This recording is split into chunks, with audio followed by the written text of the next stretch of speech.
माँ के और निकट से दर्शन प्राप्त करने का सुख तो प्राप्त कर लूं मैं। नंदी दी, मैं भी चलता हूँ। हरिओम हरिओम। आप दोनों कहाँ बढ़े जा रहे हैं? चलिए, हमें अपने नाटक का आरंभ करना है। चलो।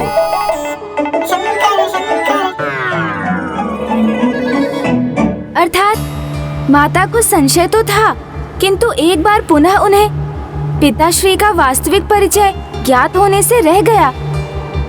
हाँ गौरी पुत्र, उन्हें उनकी उपस्थिति का आभास तो हो रहा था, किंतु प्रभु सुनट नर्तक उनके द्वारा स्वयं को पहचाने जाने में बाधा उत्पन्न कर रहे थे।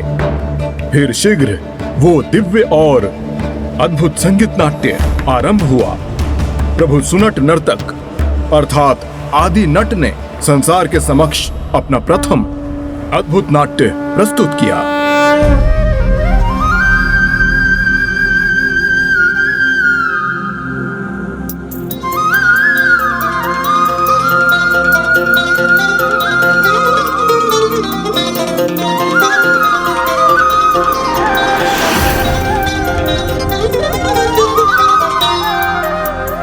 आज समस्त ब्रह्मांड आदि नट प्रभु महादेव के प्रथम नाट्य प्रस्तुति का साक्षी बनेगा।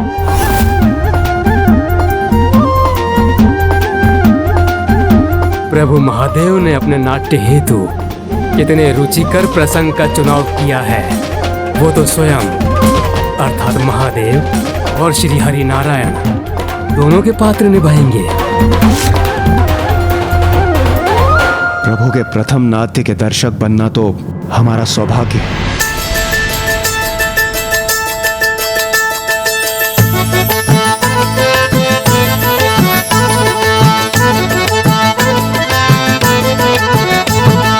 सुनो सुनो सुनो सुनो सुनो सुनो सुनो कथा ये महान, हरि और शिव का जिसमें गुणगान। भक्तों की भक्ति को देते हैं मान, महिमा से अपनी करे है कल्याण। सुनो सुनो सुनो कथा ये महान, हरि और शिव का जिसमें गुणगान।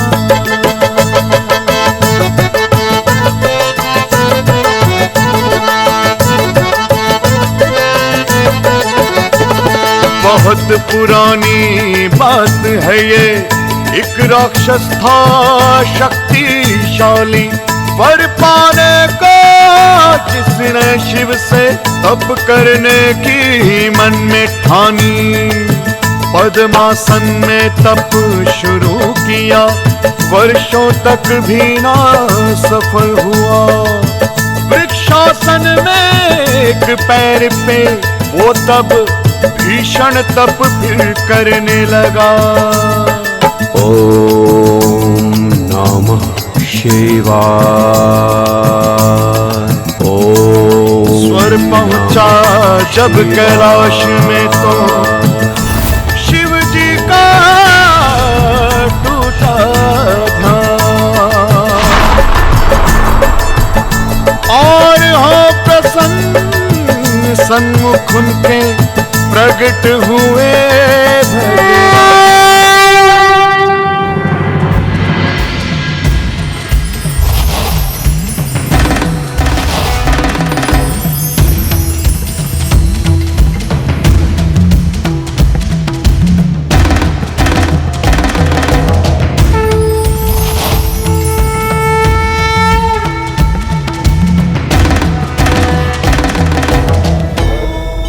नहीं, ये प्रभु नट रूप में कैसे हो सकते हैं?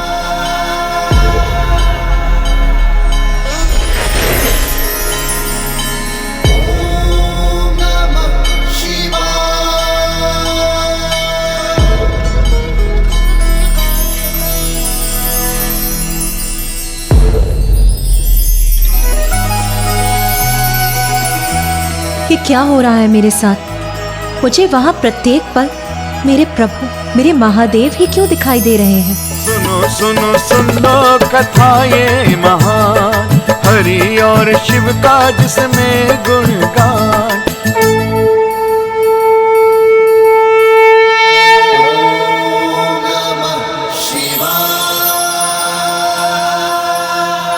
प्रभु तब स्वीकार करो मेरा, शक्ति ऐसी दे दो वर में, जिस सर पर दाया हाथ रखूं हो जाए भस्म वो एक क्षण में। होकर प्रसन्न तब से तेरे देता हूं मैं ये वरदान, अब जाना जाएगा जग में भस्मासुर तेरा नाम। तथास्तु। झूम नाचे पाके भस्मासुर नाम, मन चाहा शिव जी से पाया वरदान। सुनो सुनो सुनो कथाएं महान, हरि और शिव का जिसमें गुणगान। आभास नहीं था शिव जी को जाग ले क्षण घटने वाला, वरदान परीक्षण उन पे ही भस्मासुर है करने वाला।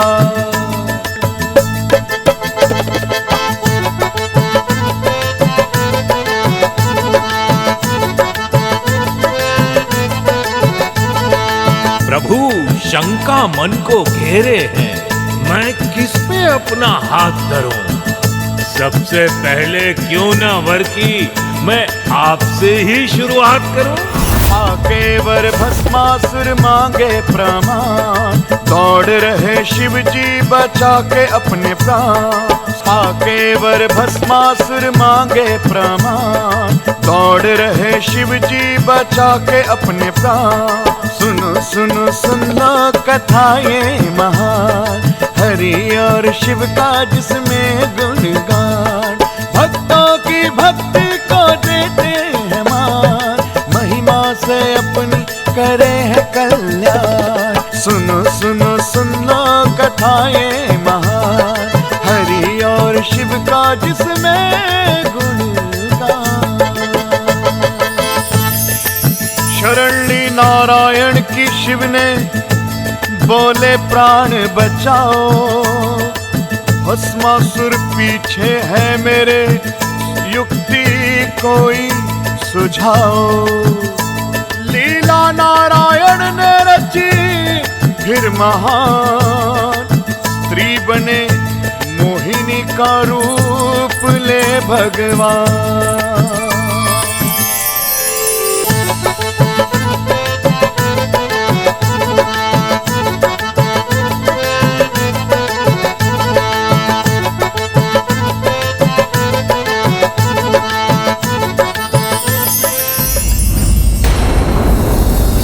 सुंदरी, मन को तुमने मोह लिया मेरे आज, विवाह करूंगा मैं तुमसे, स्वीकार करो प्रस्ताव आज। पारंगत नृत्य में जो न माने अपनी हार, ऐसा जीवन साथी हो तो कर लूं मैं स्वीकार। मुद्राएं मेरे जैसी तुम करके मुझे दिखाना, भूल कहीं भी की तुमने तो भूल मुझे भी जाना, तो भूल मुझे भी जाना। थिरक थिरक थिरके कंठ, थिरक थिरक थिरके नयन। थिरक थिरक थिरके कंठ, थिरक थिरक थिरके नयन। करे चपल भस्मासुर मोहिनी का अनुकरण।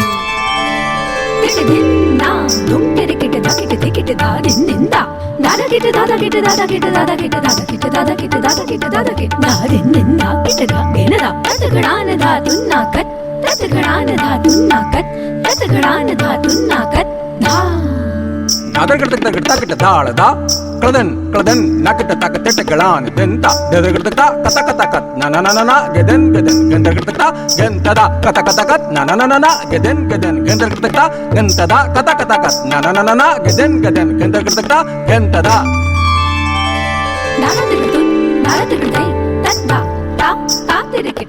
अद्भुत अप्रतिम।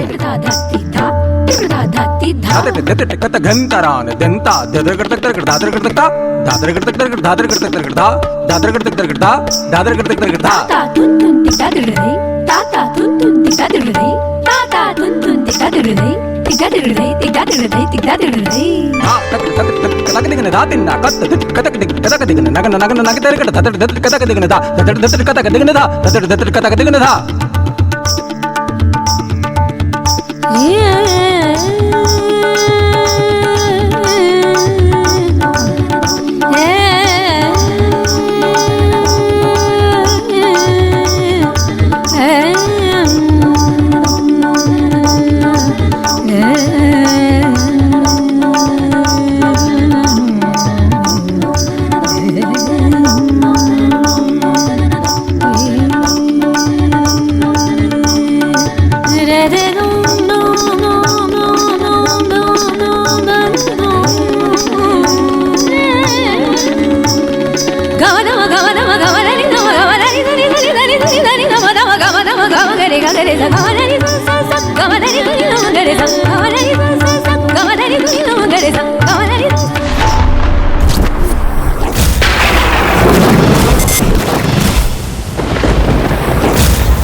सुन लो कथा ये महान, हरि और शिव का जिसमें गुणगान, भक्तों की भक्ति को देते हैं मान, महिमा से अपनी करे है कल्याण। सुनो सुनो सुन लो कथा ये महान, हरि और शिव का जिसमें गुणगान।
अद्भुत, सर्वथा अद्भुत है आपका नाट्य कौशल, आपका नृत्य प्रदर्शन, आपका कथा वाचन। हे महादेव, हे महान नटराज।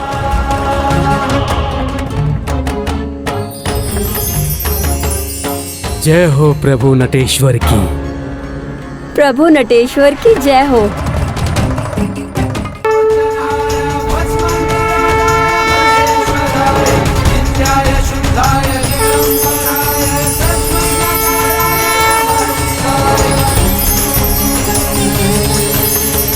प्रभु की ये कैसी लीला है, ये तो ज्ञात नहीं, किंतु इतना अवश्य ज्ञात हो गया है मुझे कि ये नटराज अवश्य मेरे परम महादेव ही हैं।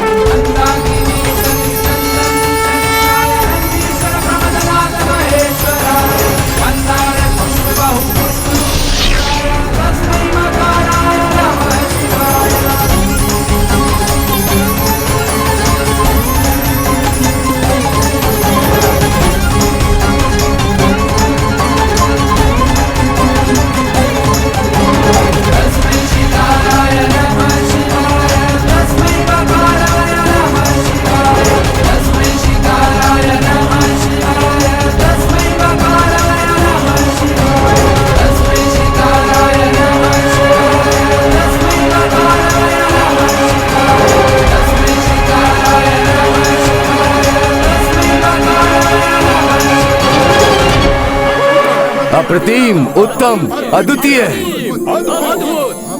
अद्भुत, अप्रतिम। प्रभु के नट रूप में उनकी प्रथम स्तुति का दर्शक बनना तो अत्यंत अपूर्व अनुभव रहा होगा ना लंकेश, जिसके कारण उन्हें अनेक नाम भी प्राप्त हुए, जैसे आदि नट, नटेश्वर, नटराज और सुनट नर्तक। सुनट नर्तक अर्थात मेरे प्रभु महादेव प्रत्येक कला में दक्ष एवं महानिपुण है। और प्रभु महादेव शिव शंकर शंभु ने मातृ देवी पार्वती, उनके पिता महाराज हिमावन को ही नहीं अपितु सभी देवी देवताओं का भी मन मोह लिया। तो फिर प्रभु और माँ के विवाह में कैसी बाधा उत्पन्न हुई थी लंकेश? जिस नट रूप में उन्होंने सबका मन मोह लिया था, वही नट रूप उनकी दुविधा का कारण भी बना। अद्भुत, अप्रतिम, अद्वितीय हो तुम। हे महान नट, तुमने आज अपनी अद्भुत कला से केवल मेरे और मेरे परिवार की ही नहीं, अपितु संपूर्ण जगत को मंत्रमुग्ध और अचंभित कर दिया। मैं आपकी इस सराहना के लिए आपका आभारी हूं महाराज। हे महान नट सुनट नर्तक, तुम्हें मेरा आभार व्यक्त करने की कोई आवश्यकता नहीं है, क्योंकि तुम्हारी प्रशंसा और मेरे वचनानुसार अपने मन चाहा वचन प्राप्त करने के सर्वथा योग्य हो।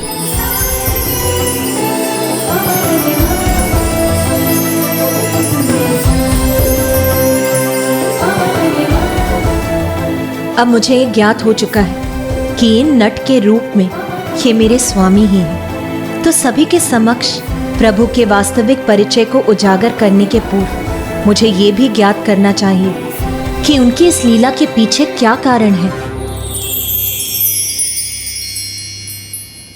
बोलिए नटराज, मुझसे क्या प्राप्त करने की इच्छा है आपकी?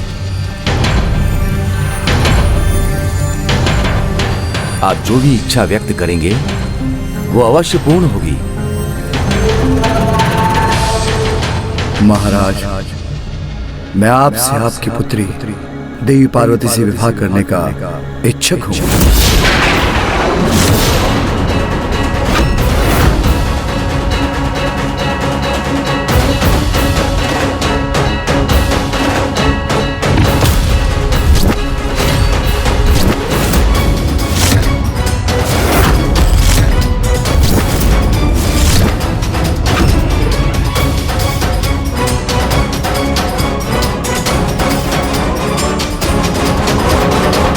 नट, अपने इन अनुचित वचनों को लौटा लो। किंतु मेरी तो यही इच्छा है महाराज, विधि पूर्वक विवाह संबंध हेतु मेरे हाथ में सौंप दे। दुस्साहसी नट, तुम अपनी समस्त सीमाएं लांघ रहे हो। तुमने इसकी कल्पना भी कैसे की? मैं हिमालय का अधिपति अपनी प्रिय पुत्री पार्वती का हाथ तुम जैसे तुच्छ नट के हाथ में सौंप दूंगा, जिसके पास ना कोई धन है ना संपत्ति। एक पिता द्वारा अपनी पुत्री, वो भी एक राजकुमारी का हाथ एक साधारण से नट को सौंपना, जो कि यहाँ वहाँ भटक कर अपना जीवन यापन करता है, ये कैसे संभव है भला? अपनी ऐसी इच्छा व्यक्त करने से पूर्व एक बार विचार तो किया होता।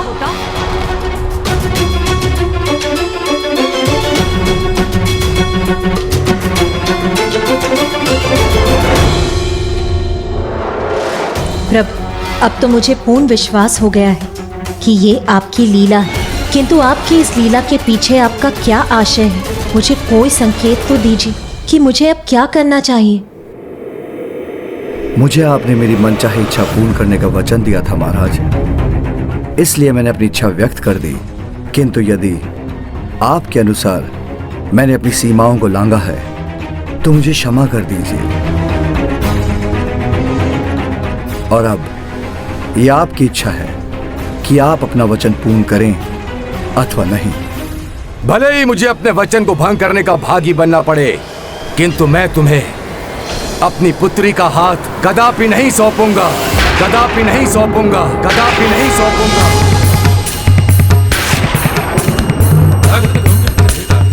मैं वचन देता हूँ समस्त मर्यादाओं का पालन करते हुए आपके माता पिता द्वारा स्वेच्छा से उसका कन्यादान के साथ वैदिक विधि से संपन्न होगा हमारा ब्रह्म विवाह।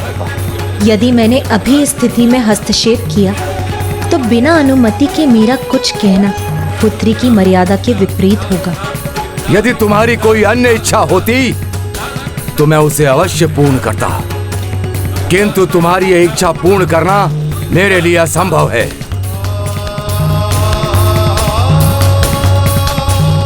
किंतु मेरी तो यही एकमात्र इच्छा है महाराज।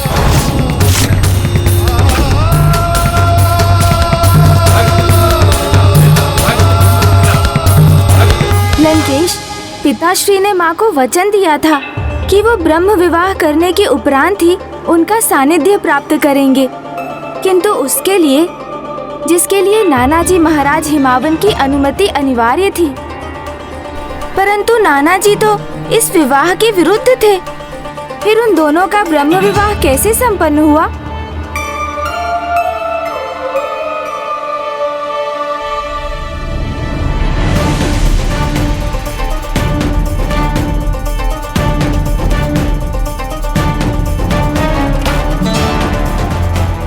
मुझे बताइए ना लंकेश, ब्रह्म विवाह तो माता पिता की अनुमति के बिना सर्वथा असंभव है, तो फिर प्रभु ने क्या किया?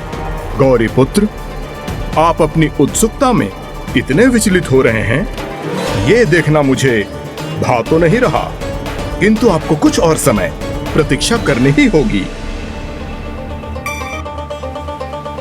मैं आपको संपूर्ण कथा अवश्य सुनाऊंगा, किंतु सर्वप्रथम मुझे अपनी पूजा पूर्ण करने दीजिए, जो अभी तक संपन्न नहीं हो सकी है। आइए, आप भी बैठ जाइए। ओम नमः शिवाय, ओम नमः शिवाय, त्र्यंबकं नमः शिवाय, सुगंधिं पुष्टिवर्धनम् उर्वारुकमिव बन्धनामृत्येर्मुक्षीयमामृतात्। ओम नमः शिवाय। चिंता मत कीजिए गौरी पुत्र, अब मैं पुनः प्रकट हो गया हूँ और आपको कथा सुनाने का दायित्व मेरा है। प्रभु और देवी पार्वती दोनों ही विवश थे, क्योंकि प्रभु ब्रह्म विवाह के मर्यादा के विरुद्ध नहीं जा सकते थे और देवी पार्वती पुत्री की मर्यादा का पालन कर रही थी।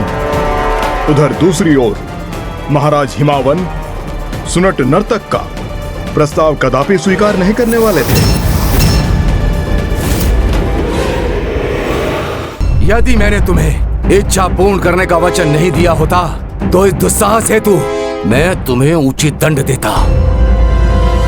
महाराज, देवी पार्वती के पिता हैं आप, और कन्या के पिता का मत तो सर्वमान्य होना चाहिए, इसलिए देवी पार्वती का कन्यादान तो आपकी इच्छा और निर्णय के अनुरूप होगा। किंतु मेरा आपसे अनुरोध है, यदि आप अपना क्रोध त्याग कर और मुझे अपनी योग्यता प्रमाणित करने का एक और अवसर प्रदान करने की कृपा करें। नट, तुम्हारी कथा के अनुसार भस्मासुर का इतना भयंकर अंत हुआ क्योंकि उसने अनुचित इच्छा की थी। वही तुम भी कर रहे हो। ऐसी इच्छा जो तुम्हें नहीं करनी चाहिए। इच्छाओं की तो कोई सीमा नहीं होती महाराज, किंतु इच्छा पूर्ति के लिए किया गया कर्म वो मर्यादा की सीमा में ही रहना चाहिए, क्योंकि मर्यादाओं का उल्लंघन कर संपन्न किया गया कार्य सफल होकर भी सफल नहीं होता। अपने आत्मसम्मान को स्थिर रखकर मर्यादाओं का उल्लंघन ना करे तो सफलता दूर नहीं होती। इसलिए मेरा मर्यादित आचरण अवश्य मेरी सफलता का कारण बनेगा। कदापि नहीं, ऐसा कदापि नहीं होगा, कदापि नहीं। महाराज, आप कन्या के पिता हैं, जो एक बहुत बड़ा उत्तरदायित्व है। अपनी पुत्री के लिए एक उचित वर चुनने का अधिकार है आपको। किंतु एक पिता होने का एक और भी दायित्व है, अपनी पुत्री की इच्छा ज्ञात करना कि वो विवाह हेतु किसी को अपनी योग्यता एवं चरित्र प्रमाणित करने का एक अवसर प्रदान करना चाहती है अथवा नहीं।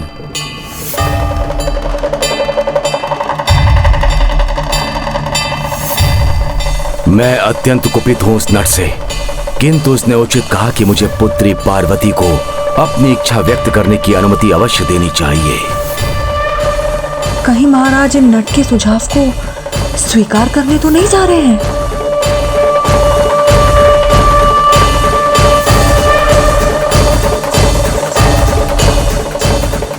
महाराज,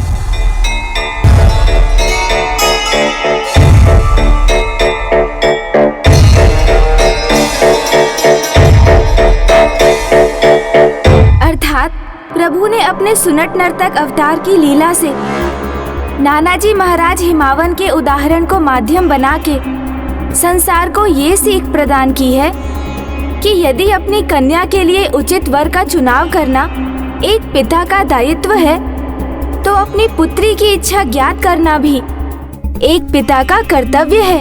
हाँ गौरी पुत्र, प्रभु सुनट नर्तक अवतार ने मानवता को एकमात्र ये सीख नहीं दी, उनकी लीला से यह भी स्थापित हुआ कि कन्या को भी अपना वर चुनने के लिए अपना मत प्रस्तुत करने का अवसर प्रदान किया जाना चाहिए। और इसी सीख के कारण प्रभु सुनट नर्तक को भी महाराज हिमावन की कन्या का वर बनने हेतु अपनी योग्यता प्रमाणित करने का दूसरा अवसर प्राप्त हुआ।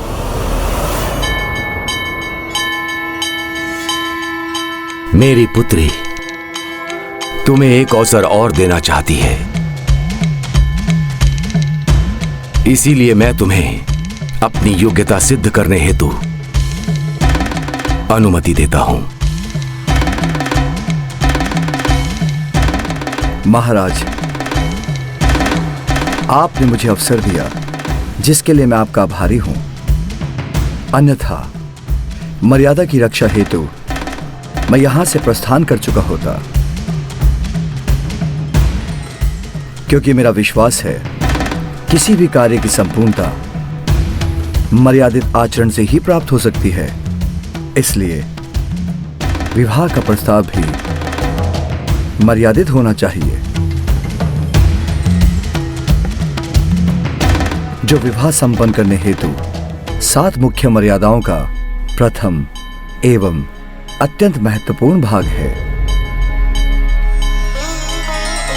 इसलिए विवाह प्रस्ताव की प्रथम मर्यादा के अनुसार वर पक्ष के वरिष्ठ सदस्य को विवाह प्रस्ताव लेकर कन्या के माता पिता के समक्ष जाना चाहिए, क्योंकि कन्यादान तो महादान और महात्याग है, जिसके कारण कन्या पक्ष के स्थान को ही उच्च स्थान माना गया है।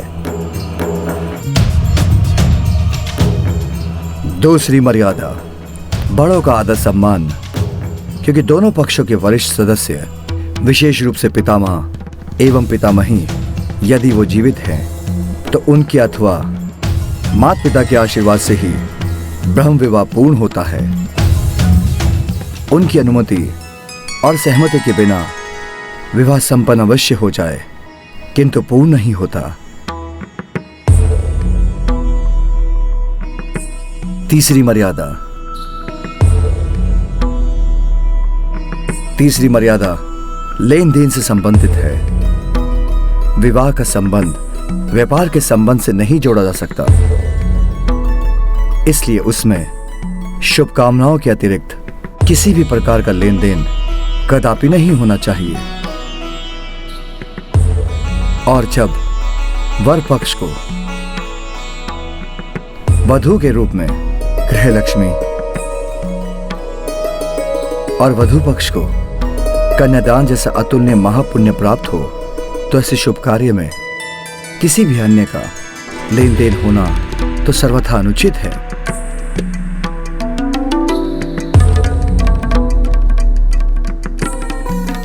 चौथी मर्यादा गुप्त प्रयोजन से संबंधित है। यदि विवाह किसी भी गुप्त प्रयोजन हेतु हो रहा हो तो संपूर्णता प्राप्त नहीं करता, अर्थात वो ब्रह्म विवाह नहीं होता, क्योंकि विवाह संबंध स्थापित करने में किसी भी स्वार्थ का कोई स्थान नहीं। आपने सर्वथा उचित कहा देवी, क्योंकि मर्यादाओं को निभाए बिना कोई भी कार्य न तो शुभ होता है और न ही पूर्ण होता है।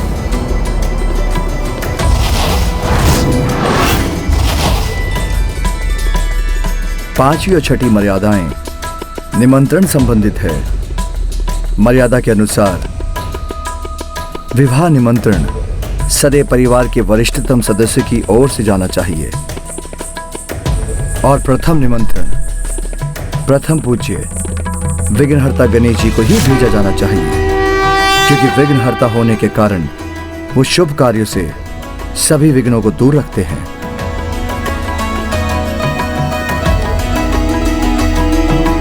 अद्भुत। एक साधारण नट होने के उपरांत भी ये कितना विवेकशील और उत्तम विचारक है। प्रशंसनीय है इसकी वाणी। चाहे ये कितना भी बुद्धिमान, कितना भी उत्तम एवं गुणवान वक्ता क्यों ना हो, किंतु ये मेरी पुत्री से विवाह करने योग्य नहीं है। मैं इस निर्धन नट को अपनी पुत्री कभी नहीं दूंगी।